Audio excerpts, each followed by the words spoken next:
Spilt Milk's 5 Green Bottles is part of the Cardiff Fringe Festival's showcase of new and emerging drama talent.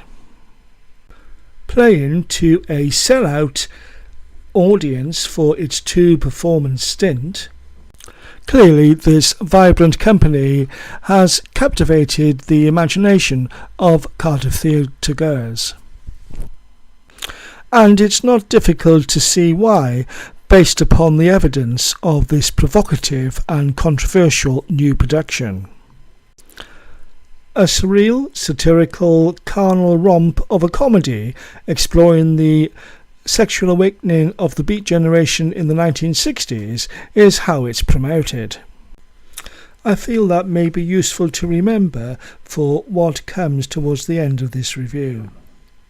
The opening scene has Ian, ally Cruikshank, and Myra and Harry Barrow acting out a sex role-play scene. Ian gets into a rage because Myra fluffs her lines.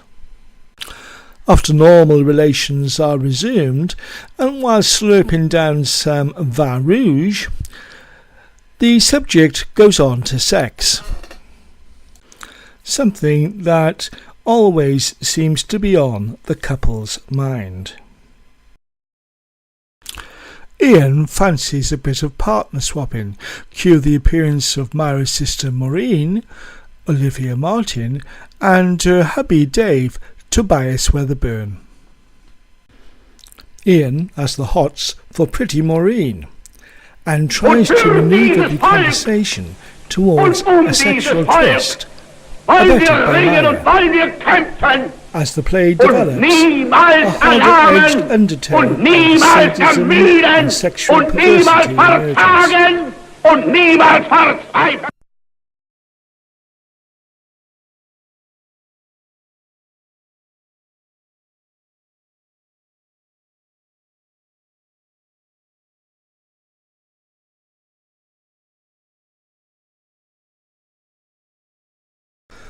Who or what needs to be put out of their misery upstairs by being choked to death with a dog lead, something that Myra seems eager to undertake.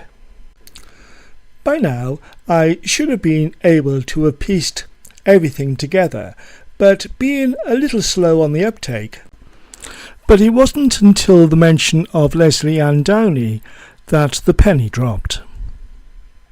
Writer Joe Wiltshire-Smith has scripted an exceptional play full of naturalistic dialogue, which reminded me of Rita Sue and Bob Too by Andrea Dunbar, the tragically under-realised talent, in her seminal 1987 play.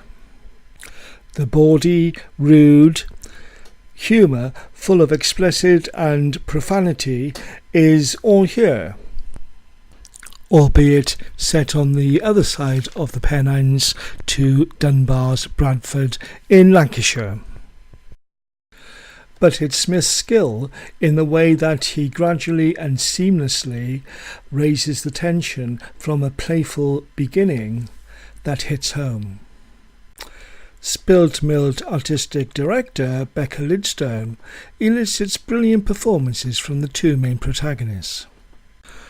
The power and intensity of ally Cruikshank and Harrod Barrow in the portrayal of their characters is truly memorable.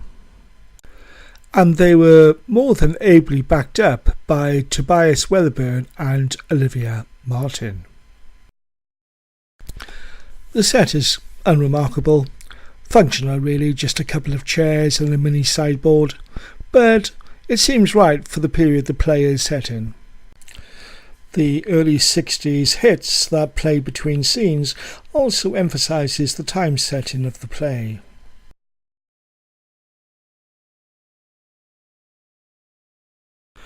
Five Green Bottles is an entertaining and often very funny play that sets you up so that you are unbalanced for what is to come. The enthusiastic audience lapped it up, and I thoroughly enjoyed it, but I have a reservation, and it's a big one. I am of an age Sadly, when I look back at events that lie deeply buried in my psyche. Last year, I referred to this when reviewing David Hearn's photographic exhibition at the NMW and his association with Aberfan. The Moors murders is another example, and in both cases the victims were roughly my age. I introduced this review to Hans Zimmer's evocative and soulful piece Time from the film Inception. It is time that these callous, sadistic and worthless specimens Ian Brady and Myra Hindley deprived their 5 victims. Whether sufficient time has elapsed over the past 50 years to produce a largely comic play is questionable.